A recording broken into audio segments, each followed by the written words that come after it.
추운 날씨에도 이렇게 건강한 모습으로 하나님의 성전을 찾아 예배하도록 인도하신 하나님의 은혜에 감사합니다. 요한복음 11장 23절 예수께서 가라사대 내 우라비가 다시 살리라 마르다가 가로되 마지막 날 부활에는 다시 살 줄을 내가 아나이다. 예수께서 가라사대 나는 부활이요 생명이니 나를 믿는 자는 죽어도 살겠고 무릇 살아서 나를 믿는 자는 영원히 죽지 아니하리니 이것을 내가 믿느냐? 가로되 주여 그래하리다. 주는 그리스도시요 세상에 오시는 하나님의 아들인 줄을 내가 믿나이다. 아멘. 우리는 지난주에 너무 슬픈 일을 당했지만 하나님의 약속의 재림의 약속의 말씀과 부활의 소망을 가지고 이 슬픔을 이기고 있습니다.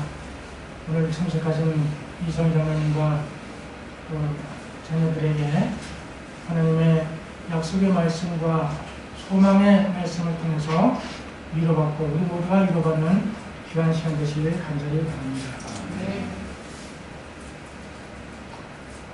오늘 제목은 사명을 완수한 두 암소에 대해서 말씀을 드리겠습니다. 본문의 말씀 함께 공독하겠습니다. 사무엘상 6장 10절에 있는 말씀입니다. 그 사람들이 그같이 하여 전나는 소두를 끌어다가 수레에 메우고 송아지들은 집에 가두고 여호와의 궤와 및 금지와 그들의 독점의 하나님을 담은 강자를 수레에 실으니 암소가 베세메스 길로 바로 행하여 베로로 가며 갈 때에 울고 좌우로 치우치지 아니하였고 블레셋 방백들은 베세메스 경계까지 따라다니라. 베세메스 사람들이 골짜기에서 말을 빼다가 눈으로 괴를 보고 그것의 보임을 파하느니 수레가 베세메스 사람 여호수아의 밭 큰 돌 있는 곳에 이르러 선지라. 우리가 수레의 나무를 패고 그 소를 번제로 여호와께 드리고 레위인은 여호와의 궤와 그 궤와 함께 있는 금금봉을 남긴 상자를 내려다가 큰 돌 위에 주매 그날에 베세메스 사람들이 여호와께 번제와 달들을 드리니라. 블레셋 다섯 방백이 이것을 보고 그날에 에그로로 모아나갔다.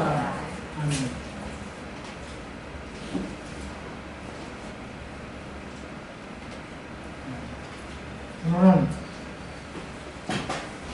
2021년은 우리 신앙과는 관계없지만 소띠의 해라고 합니다. 그래서 성경에 나타난 소에 대한 교훈을 이번에 좀 생각하고 말씀을 준비해 보았습니다. 우리 사모님께서 이정환 선생님이 잘 설명해 주셨기 때문에 좀 더 이해가 되려 생각합니다. 여기 본문 6장 10절에 보면 그 사람들이 그같이 하여 그랬어요. 블레셋 사람들이 그같이 하였다는 말은 여기 6장 1절부터 9절에 있는 그런 내용들을 말씀드리겠습니다. 오늘의 이 사명을 완수한 두 암소에 대한 내용의 배경은 이렇습니다. 우리 사모님께서 설교를 해주셨지만은 제가 더 간략하게 또 말씀을 드리겠습니다. 이스라엘 사람들은 하나님의 지시도 없고 또 선지자나 대제사장의 지시가 없는 상태에서 블레셋과 전쟁을 하게 되었습니다. 그때에 블레셋은 에벤에셀에 진을 쳤고 이스라엘은 에벤에셀에 진을 쳤고 블레셋은 아벡이라는 곳에 진을 치고 둘이 대결하고 있었습니다. 그때에 블레셋이 먼저 이스라엘에 쳐들어오자 두 나라가 치열하게 전쟁을 했습니다. 그때에 이스라엘이 패하여서 그 이스라엘 군사 4,000명이 죽고 말았습니다. 이스라엘이 블레셋의 전쟁을 패하자 이제 그 군사들이 이스라엘 진영으로 돌아왔을 때 이스라엘 장로들이 말하기를 여호와께서 우리 이스라엘을 떠나셨기 때문에 우리가 블레셋에게 패했다. 그러니 이제 우리가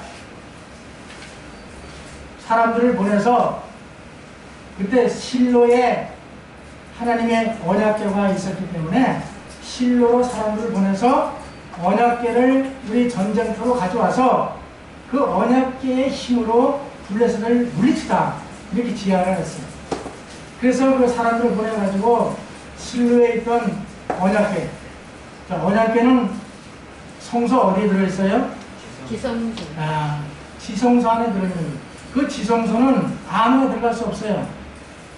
대제사장만 1년에 한 번 들어가게 되어 있는데 그 사람들이 그 지성소에 들어가서 언약궤를 가지고 엘리의 아들 홈리와 비나스를 데리고 그 언약궤를 전쟁터 진영으로 가져온 것입니다.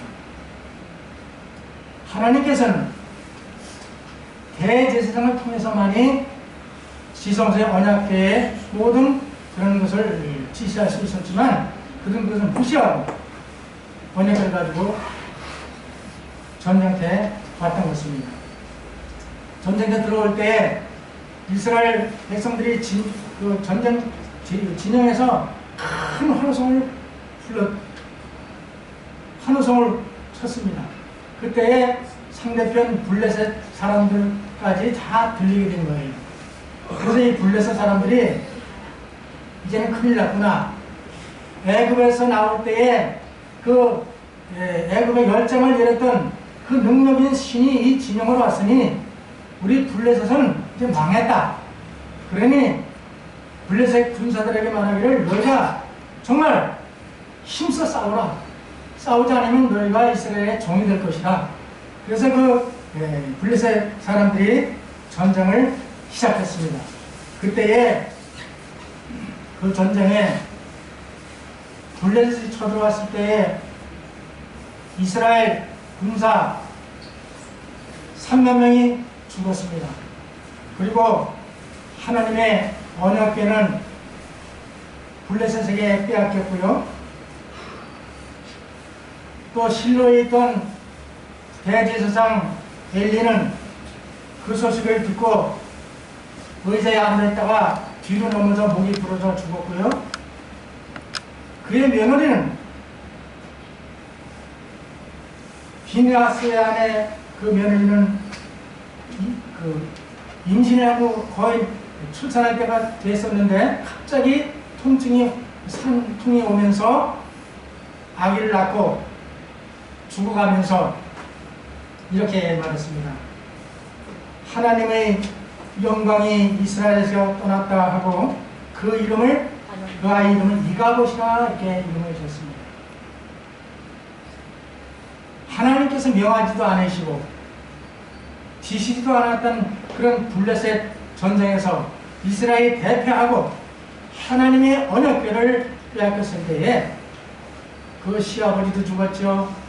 남편과 그 형제도 죽었죠. 이스라엘 군사들이 3만 4천 명이 죽어버린 것이죠. 그때 이 여인이 죽어가면서 하나님의 영광이 이스라엘에서 떠났다고 그렇게 선포하고 그가 죽어갔습니다. 자, 그러면 이스라엘 나라가 왜 블레셋 전쟁에서 이렇게 대패하고 하나님의 언약궤를 빼앗겼을까요? 그것은 바로 엘리 제사장의 죄. 엘리 제사장이 자녀들에게 똑바로 교육을 못 시키고 하나님의 성전에서 재물을 마음대로 취하고 정말 그 하나님을 멸시하는 죄를 지었고 그 죄와 함께 하나님께서 명하지 않으신 전쟁에 나갔기 때문에 이스라엘이 대패하고 하나님의 언약궤를 빼앗겼던 것을 알 수가 있습니다. 그러니 블레셋은 이제 하나님 언약궤를 뺏어왔으니 이 언약궤가 블레셋을 살려줄 줄 알았어요. 그런데 언약궤를 갖다가 자기들의 섬기는 신이 있는 아스돗에 가서 그 다곤 신상 옆에 그 언약궤를 뒀어요.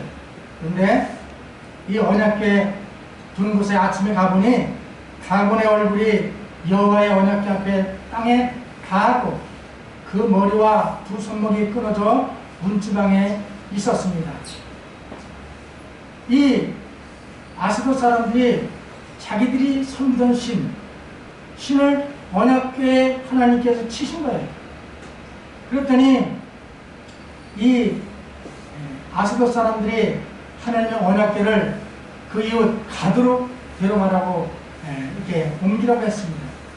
근데 그 가드로 언약궤가 옮겼더니 가드에는 많은 사람들이 독종이 나게 해서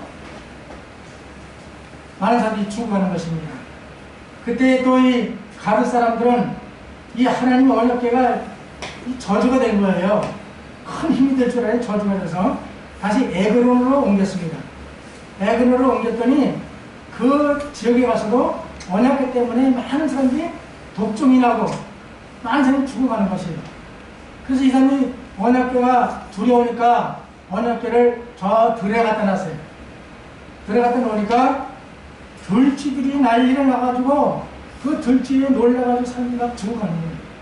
그래서 이 블레셋 사람들이 너무나 무서워서 이 하나님의 언약궤를 어떻게 할 것인지 공포에 질려가지고 그들이 이제 언약궤를 다른 데로 옮기려고 계획하는 것입니다.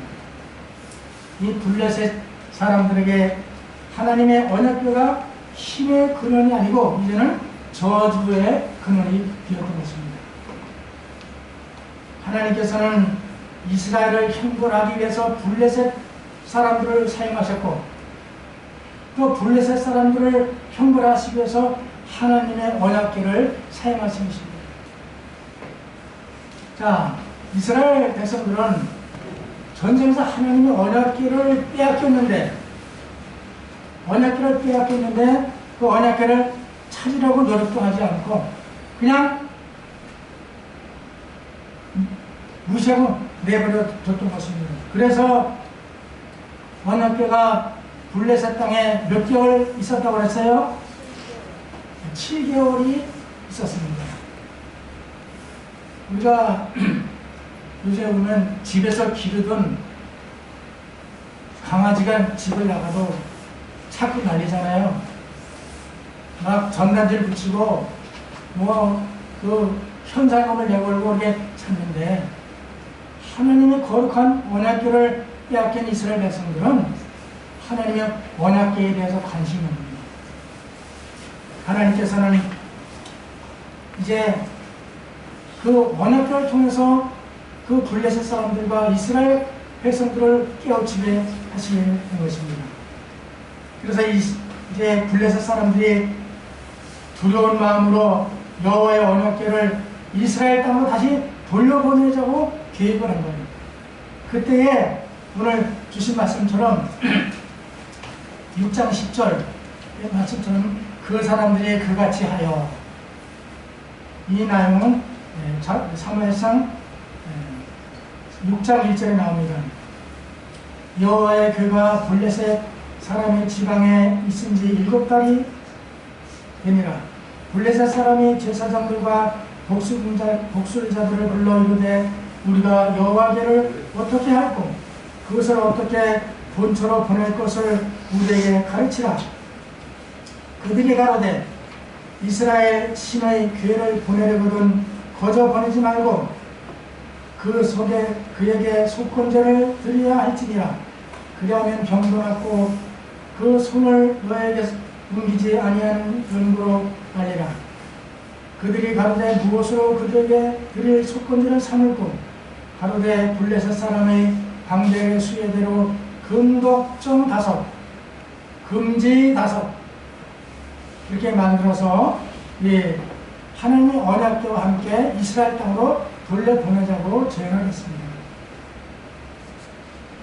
6장 7절 그러므로 새 수레를 만들고 멍에를 메어보지 아니한 전나는 소두를 끌어다가 수레를 소에게 메우고 그 송아지들을 떼어 집으로 돌려보내고 여호와 궤를 가져다 수레에 싣고 속건제 드릴 금 보물 상자에 담아 궤 곁에 두고 그것을 보내게 하고 보아서 그 궤가 그 본주경 길로 올라가서 베스메스로 가면 이 큰 재앙은 그가 우리에게 내린 것이요 그렇지 않으면 우리를 친 것이 그 손이 아니요 위험이 맞는 것인 줄을 알리라. 그래서 블레셋 사람들이 이 두려운 자기들에게 저주는 이런 이 하나님의 언약궤를 이스라엘 땅으로 돌려보내는 방법을 이제 구체적으로 이게 세운 것입니다.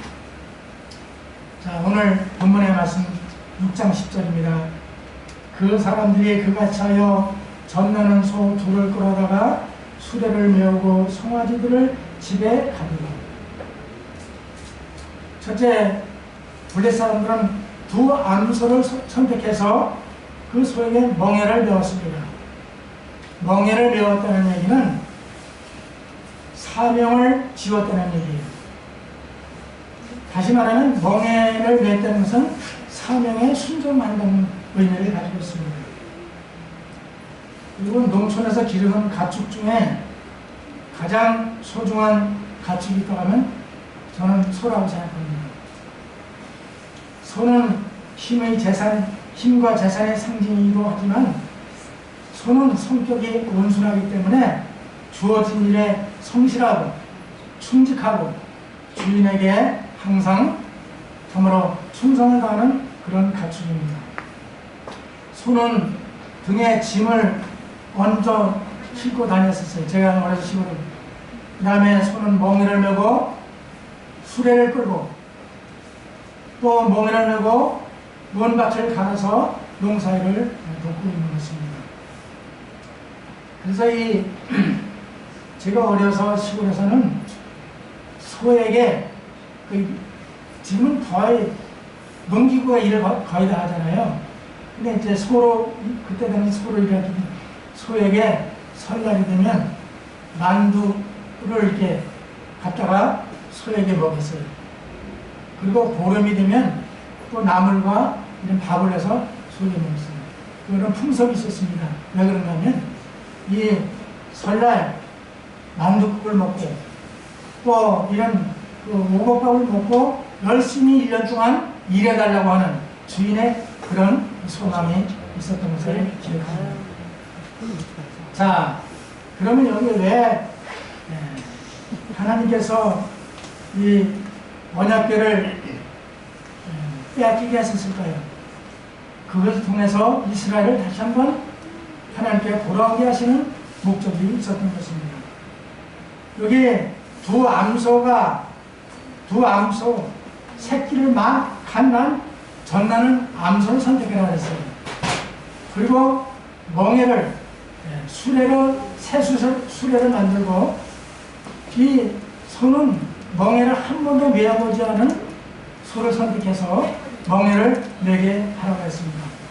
이 말은 새 수레와 새 멍에와 한 번도 멍에를 메지 않은 두 마리 암소를 선택된 것은 세속적인 일에 전혀 사용된 적이 없는 그것으로 하나님께 바쳐진 것을 의미하고 있습니다. 하나님을 존경하는 표시입니다. 그런데 예수님께서도 예루살렘에 입성하실 때에 아무도 사람이 타보지 않은 나귀 새끼를 타고 입성하셨어요. 이 말은 뭐냐면 새로운 것, 새 것, 한 번도 싸우지 않은 그런 것으로 하나님을 구별한 이 베스메스 사람들의 마음을 우리가 생각할 수가 있습니다. 그러면 왜 황소를 선택했으면 힘이 좋고 했을 때 왜 암소를 선택하실까요? 여기에 깊은 교훈이 있습니다. 전나는 암소, 그것도 그냥 암소가 아니에요. 전나는 암소 2마리예요.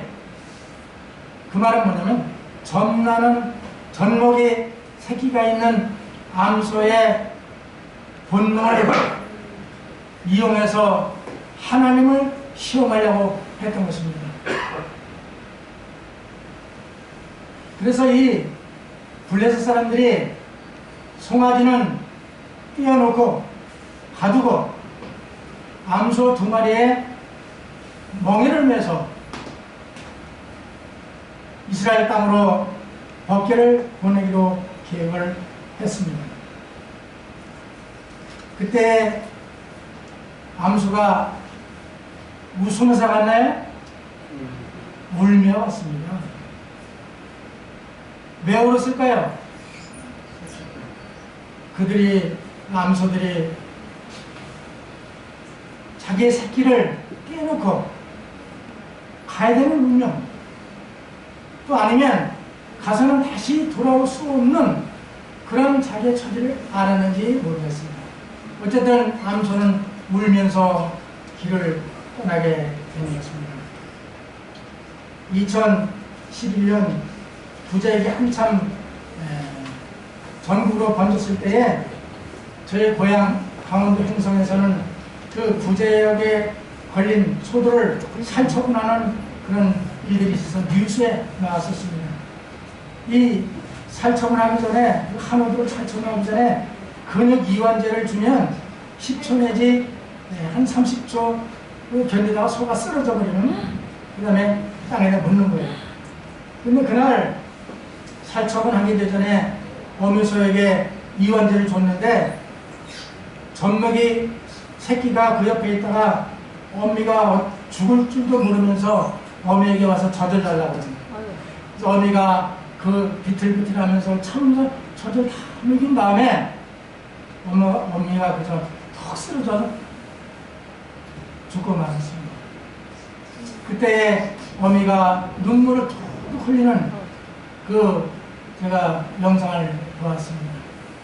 짐승이든 사람이든 자기 새끼를 떼놓고 가는 것은 정말 슬프고 가슴이 찢어지는 일입니다. 그렇지만 이 소는 사명을 완수하기 위하여 그 새끼를 떼놓고 출발했던 것입니다. 2번째, 두 암소는 바로 행하여 베스에메스에 도착했습니다. 베스에메스, 에그론에서 베스에메스까지는 한 11km 거리가 됩니다. 그래서 이 블레셋 땅 에그론에서 가장 가까운 곳이 이 베스에메스인데 거기에는 레위 사람들이 살고 있는 그런 마을이라고 했습니다. 여호와의 교화 및 금지와 그들의 독종 형상을 담은 상자를 수레에 실으니 암소가 베스에메스로 길로 바로 행하여 대로로 가며 갈 때 울고 좌우로 치지 아니하였고 베스에메스 경계까지 따라가리라 이렇게 말했습니다. 이 블레셋 사람들이 그 두 암소에게 수레를 메워서 끌고 가게 할 때에 어디로 가라고 그것도 아무것도 정해지지 않는 거예요. 이건 암소가 자기 마음대로 가도 내둔 거예요. 그래서 만약에 이 암소들이 뒤를 돌아보지 않고 똑바로 해서 이스라엘 땅에 가면 이게 하나님의 우리에게 내린 언약궤 때문에 내린 재앙이고, 만약에 소들이 그렇게 안 가면 그것은 우연히 우리에게 이르러 온 것이라고 이렇게 믿기로 하는 거예요. 그래서 이 블레셋 사람들이 암소 2마리에 술에 멍에를 넣고 출발할 죄를 드린 다음에 그 수레 위에 하나님의 언약궤를 싣고 그 다음에 거기에 금독종 5개, 금지 5개, 자기 재앙이 냈던 것을 그 형상을 만들어 실어서 보냈습니다. 그럴 때에 두 암소가 울며 길을 떠났는데 한 번도 가보지 못한 그 길을 떠나는데 이 두 암소가 똑바로 행하여 베스에메스 땅까지 도착하는 것입니다. 그러면 이 두 암소가 어떻게 그렇게 마음을 맞춰서 그곳에 도착했을까요? 2마리 중에 한 마리라도 새끼를 잡아서 안 갈 수도 있어요. 멍에를 뿌리칠 수도 있어요. 이 소를 갈아보면 알지만 소가 자기 마음에 안 들면 쟁기도 뿌리치고 도망가 버려요. 그러다 새끼를 또 뛰어났으니 가기 쉽지 않았겠어요. 그러나 여기에는 이렇게 말씀했습니다. 천사들의 손에 안내를 받아 참을성 있는 짐승들은 계속 저의 길로 나아갔다. 하나님의 임재가 법궤와 동행하여 지정된 장소에 안전하게 도착하게 하였다고 말씀하고 있습니다. 참으로 짐승이지만 블레셋 사람들이 그런 계획을 세웠지만 하나님께서는 그것을 통해서 또 하나님의 교훈을 주시기 위하여 그렇게 짐승을 무사히 베세메스까지 도착하게 하셨던 것입니다. 여기 역대하 34장 1절에 보면 요시아가 위에 나갈 때에 예루살렘에서 31년을 치리하며 정직히 행하여 다윗의 길로 행하여 좌우로 치우치지 아니하고 모세가 내게 명한 율법을 다 지켜 행하고 좌로나 우로나 치우치지 말라고 말씀하고 있습니다. 롯의 아내는 뒤를 돌아다봄으로 소금 기둥이 되었다고 말씀했습니다. 예수님께서는 말씀하시기를 손에 쟁기를 잡고 뒤를 돌아다보는 자는 하나님의 나라에 합당치 아니하다고 말씀을 하고 있습니다. 사랑하는 성도 여러분, 신앙이 무엇입니까? 하나님의 말씀을 믿고 순종하는 것이 신앙입니다. 이방 땅 블레셋에서 거룩한 이스라엘 땅 베세메스로 향해 떠나는 것이 바로 신앙인 것입니다. 아브라함이 본토 친척 아비 집을 떠나 하나님께서 지시한 약속의 땅으로 떠나는 것이 신앙이었습니다. 종되었던 애굽 땅에서 출발하여 젖과 꿀이 흐르는 가나안 땅으로 떠나는 것이 신앙이었습니다. 우리는 하늘 가나안을 향해 가면서 할 것도 너무 많고 챙길 것도 많고 주변에 살필 것도 많고 또한 유혹도 많이 있습니다. 사실 다 어렵고 힘들게 살아가고 있습니다. 그런데 왜 나만 이렇게 힘들고 고통스럽고 어려운 일을 당하는가? 그렇게 생각할 때가 한두 번이 아니죠. 우리 사랑하는 김선진 집사님이 우리보다 이렇게 먼저 일찍 주안에 잠들었습니다. 얼마나 안타까운 일입니다. 사람으로는 도저히 이해할 수 없는 그런 일이 있을 수 있습니다.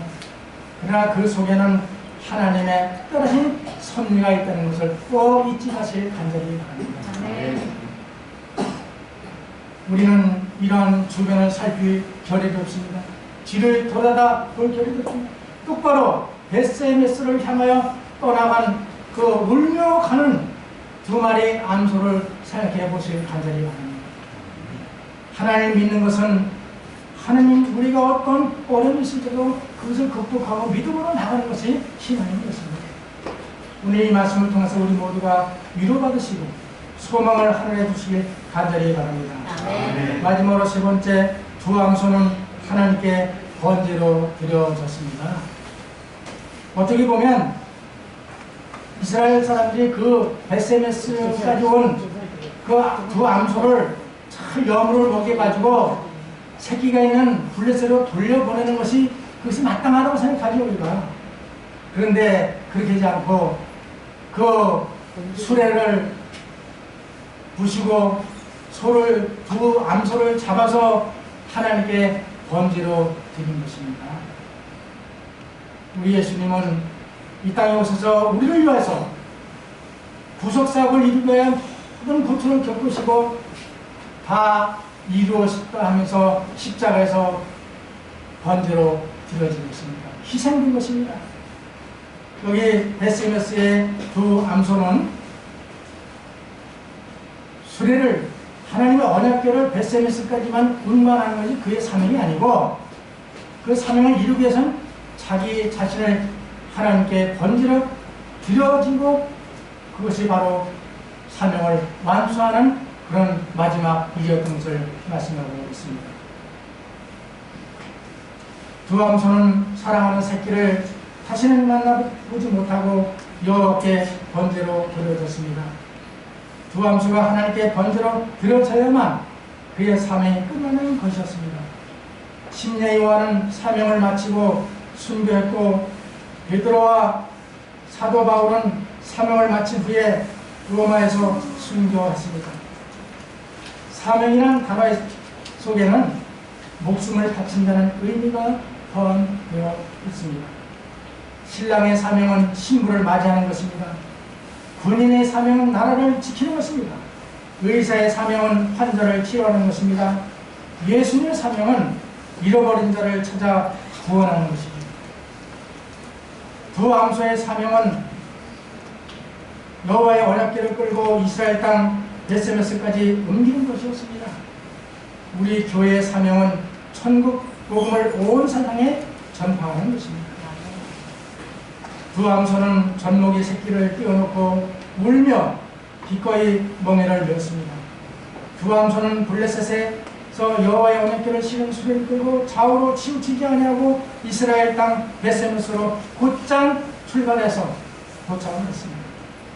두 암소는 새끼가 있는 블레셋으로 들어가지 못하고 여호와께 번제로 들어졌습니다. 2019년 7월에 주인을 살리고 죽은 암소 이야기가 있습니다. 이것도 강원도 횡성에서 했던 일입니다.